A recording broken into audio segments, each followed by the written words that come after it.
नमस्कार आदाब, मैं हूं अलाउद्दीन खान और आप देख रहे हैं सन सिटी न्यूज़। जैसा कि मैं पिछले दिनों अभी 2-3 दिन पहले मैं यहां पर आया था, आपको बताया था कि विज्ञान दिवस की तैयारी चल रही है, बच्चे तैयारी कर रहे हैं और अपनी प्रदर्शनी को लेकर के। तो आज विज्ञान दिवस का मौका है और मैं आ चुका हूं कैरियर गाइड एकेडमी में और यहां पर मैं आपको दिखा देता हूं कि किस तरह की बच्चों ने परफॉर्मेंस दी है, किस तरह की तैयारी की है और क्या-क्या चीज़ें यहां पर बनाया गया है। आप देख सकते हैं एक जो सेंसर से ये काम करने वाली गाड़ी है, इसके बारे में थोड़ा बताइए, क्या नाम है आपका? I am Dilrazad from 9th A. We are my partners, Hazar Sama and Jani Sars. I have done one project named Obstacle Avoiding Car. In these cars, I have used 4 equipments. One is ultrasonic sensor, one is motor driver, one is Arduino Uno, and one is battery. So what is the function of the ultrasonic sensor? Why I use ultrasonic sensor in this project? So ultrasonic sensor to collect the wave and to detect any object in front of the car and to send the message, to deliver a message to the Arduino Uno. Arduino Uno is work to as a working of the brain of this project. He is controlling of all the function of the project. Yeah, and I have used one motor driver. So the mainly function of the motor driver is that to distribute the power of all the motor gear wheel. Okay, and I have used one servo motor. You see, servo motor is used to change the direction of an object, and then the car will be moved both direction, and they will be stop and to back. When I am here, then they will be back to detect the object. Then two eyes hole of the ultrasonic sensor is that one is detect of the sensor and that one is addition. तो ये car जो है अगर ये road पे चल रही है, इनका कहना है, और सामने एक्सीडेंट का खतरा हो, तो ये क्या है कि उस चीज़ को ये बहुत जल्दी समझ जाता है कि आगे हमें खतरा है और सामने कोई भी चीज़ हो तो ये ऑटोमेटिकली रुक जाएगा। या फिर मैं ये कहना चाह रहा हूँ कि अगर सामने कोई ऑब्जेक्ट आ रहा है, जैसे सामने अगर कोई ऑब्जेक्ट आ रहा है, ये रुक गया। ओके, अगर मतलब सामने कोई ऑब्जेक्ट इसके तरफ भी आ रहा है धीरे धीरे, तो ये बैक होगा। इवनली अगर कोई मतलब वाइल्ड एनिमल जो रोडवे पे अगर रनिंग कर रहा हो, तो अगर बेसिकली क्या होता है, अगर कोई कार वहाँ पे रुक जाती है तो वो वाइल्ड एनिमल आके कार से टकरा जाता है। इस एक्सीडेंट इसको भी हम एक एक्सीडेंट ही कर सकते हैं, इसकी वजह से भी डेथ हो सकती है। ये कैसे आपने सोचा कि इस तरह की गाड़ी बनाई जाए? और इस तरह की गाड़ी मौजूद है और सब कंट्री में, बिकॉज इंडिया की लिटरेसी रेट, इंडिया की मतलब इकोनॉमिक रेट उतनी हाई नहीं है जो एक मतलब सारी गाड़ी इंडिया में आ सके। तो ये मेनली फंक्शन करता है अडास सिस्टम को। ADAS that's meaning of assist of the driver. इसका मतलब खोज किया था राल्फ टैकर 1970s में in USA. Okay, and 4 or 5 countries they will be prepared from the Russia, Germany, Ukraine, etc. They work and to be manufacture this ADAS system. इस पे आप कब से काम कर रहे हैं? कब से ये तैयारी चल रही है? 16-17 I have spent days and I have worked from coding and I have to be in laptops.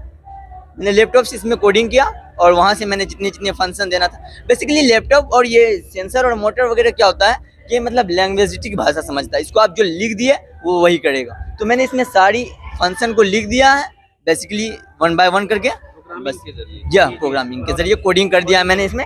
सबसे इसका मैं इससे पहले बोल दिया कि आर्डिनो है वो बेसिकली सब चीज़ को कंट्रोल करता है। तो आर्डिनो उसको कंट्रोल करता है और बाकी सब चीज़ उससे फंक्शन होता है। थैंक्स। यहाँ पर एक और बच्ची है अरीशा, और इनसे हम जानते हैं कि इन्होंने किस तरह की तैयारी की थी और क्या परफॉर्मेंस दिया है आज के दिन। तो थोड़ा बताइए हमारे दर्शकों को आप क्या दिखा रहे हैं आज। हेलो एवरीवन, मैं अरीशा, मैं स्टैंडर्ड 8 में पढ़ती हूँ। मैंने ये प्रोजेक्ट इसलिए सेलेक्ट किया है, इसके 2 रीजंस हैं। फर्स्ट तो ये कि अवेयरनेस फैलाने के लिए जो मैंने प्रोजेक्ट का टॉपिक है वो है menstrual cycle. First of all कि जो पीरियड्स है जिसको मेंस्ट्रुअल साइकिल कहते हैं, वो कोई ऐसी चीज़ नहीं है जिससे कि हमको शर्म आनी चाहिए, जो गर्ल्स नॉर्मली शेयर करने में शर्म आती हैं। दूसरी चीज़, मैंने ये इस प्रोजेक्ट को बनाते हुए ध्यान रखा है कि चीज़ें जो मटेरियल्स इसमें यूज़ हुए हैं, तो मैं आपको बता दूँ कि ये जो मेरा पूरा स्ट्रक्चर बना है वो 2 चीज़ों की हेल्प से बना है।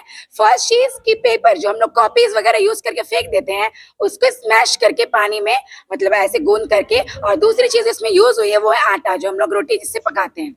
तो इसमें ग्लू बिल्कुल भी यूज नहीं हुआ है। तो मैं आपको एक्सप्लेन करना चाहूंगी कि मेंस्ट्रुअल साइकिल जो वो कैसे होते हैं। ये जो पूरा सिस्टम देख रहे हैं वो किसी भी फीमेल गर्ल चाइल्ड का बर्थ होता है तभी से उसके बॉडी के अंदर रहते हैं। इस बॉडी के अंदर ये बहुत सारे पार्ट्स हैं, जैसे आप देख पा रहे हैं फैलोपियन ट्यूब है, ओवेरी है, यूट्रस है, वजाइना है, बहुत सारे पार्ट्स हैं। तो ये जो यूट्रस का पार्ट है, यहाँ पे जो चाइल्ड का डेवलपमेंट होता है वो यहाँ पे होता है। फैलोपियन ट्यूब यहाँ से एग का जो यहाँ पे ट्रांसफर होता है वो यहाँ से होता है। वजाइना जो है, जो मेल गैमेट्स होते हैं स्पर्म वगैरह वो यहीं से एंटर करते हैं। तो ये एक ओवेरी है, ये बाहर से ऐसा दिखता है और ये अंदर से ऐसा दिखता है। ओके, सो इसके अंदर फॉलिक्यूल्स होते हैं, जो कुछ सेल्स होते हैं फॉलिक्यूल्स। फॉलिकल्स जब 12 to 13 ईयर्स किसी भी गर्ल का होता है तो वो मैच्योर होना स्टार्ट होते हैं गर्ल के साथ साथ।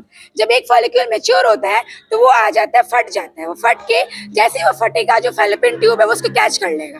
कैच करते ही यहाँ से इसे ट्रेवल करते हुए इस पार्ट में जाएगा जिसको हम कहते हैं यूट्रस। तो अगर ये इस रास्ते के दौरान उस गर्ल का मेल से सेक्सुअल इंटरेक्शन हुआ तो जो मेल गैमेट है, जो स्पर्म है, वो अंदर आ जाएगा, उससे फर्टिलाइजेशन होगा। जैसे कि मैंने आपको कहा कि मैं मेंस्ट्रुअल साइकिल एक्सप्लेन कर रही हूँ रिप्रोडक्टिव सिस्टम में, तो यहाँ पे मैं आपको बताऊंगी कि किस तरीके से जो यहाँ पे एक आने के बाद क्या होता है कि मेंस्ट्रुअल साइकिल पीरियड्स आते हैं। तो ये एक यहाँ से फटके आया है यहाँ पे। अब जाहिर सी बात है यहाँ पे आएगा तो ये जो वॉल्स होते हैं ना, ये थोड़ा अपने आप को थिक कर लेते हैं। इससे पहले वो क्यों थिक करते हैं, उसमें जो ब्लड वेसल्स और न्यूट्रिएंट्स जमा होते हैं, इस वाल को जो स्टोर करते हैं। उसके बाद जब यहाँ पे आया तो फर्टिलाइजेशन तो हुआ नहीं, तो चाइल्ड का तो डेवलपमेंट होगा नहीं। तो ये जो अपने आप को वॉल्स जो इन्होंने थिक किए थे वो टूटना स्टार्ट होते हैं। ये जो ब्रेक डाउन होते हैं ना, तो ये लिक्विड के फॉर्म में यहाँ से इस वजाइना से ट्रांसफर होते हैं, इस ट्रेवल करके बॉडी के बाहर निकलते हैं, जिसको कि हम लोग पीरियड्स कहते हैं। ये तो हुआ कि हम मेंस्ट्रुअल साइकिल कैसे होते हैं। दूसरी चीज मैं आपको समझाना चाहती हूँ कि जो हम लोग पैड यूज करते हैं, सैनिटरी पैड, तो यूजुअली कोई भी गर्ल होगी तो वो एक दिन में 2 से 3 पैड तो यूज करती हैं, 2 से 3 पैड्स यूज करती हैं। और जैसे मिनिमम या फिर मैक्सिमम ऑन एन एवरेज देखा जाए तो 4 to 5 डेज एक गर्ल्स को मेंस्ट्रुअल साइकिल होता है। अगर आप कैलकुलेट करें तो एटलीस्ट 15 पैड्स तो हर एक लड़की हर महीने यूज कर रही है। तो आप देख सकते हैं ये एक पैड है, इसका जो पीछे वाला हिस्सा है देख सकते हैं प्लास्टिक का बना हुआ था, जो कि नॉन बायोडिग्रेडेबल होता है।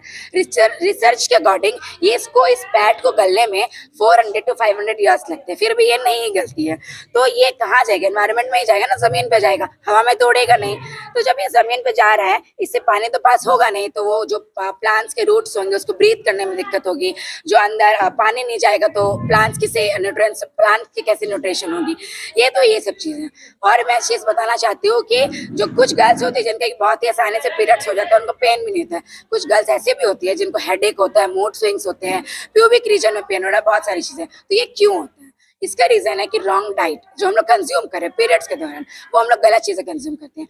जैसे कि क्रेविंग होती है हमको ठंडी ठंडी चीजें खाने की, ड्राई फ्रूट्स खाने की, और जो पकोड़े वगैरह जो डीप फ्राई चीजें तो वो सब हम लोग खाते हैं, लेकिन ये हम लोग बहुत गलत करते हैं। तो अब क्रेविंग हो रही है, कुछ तो खाना पड़ेगा ना, तो क्या खाना चाहिए पीरियड्स के दौरान? पीरियड्स के दौरान खाना चाहिए हमको ग्रीन लीफी वेजिटेबल्स। ओके, और जो दूसरी चीज हमको कंज्यूम करनी चाहिए जिससे हमारा पेट जो स्मूथली हो, वो होती है टर्मरिक, हल्दी जिसको बोलते हैं। हल्दी को आप पानी में उबाल के उसको कंज्यूम कर सकते हैं, और जो हल्दी वाली जो दूध होती है उसको भी आप कंज्यूम कर सकते हो। तो इससे बहुत सारी चीजें होंगी जो कि आपका स्मूथ होगा।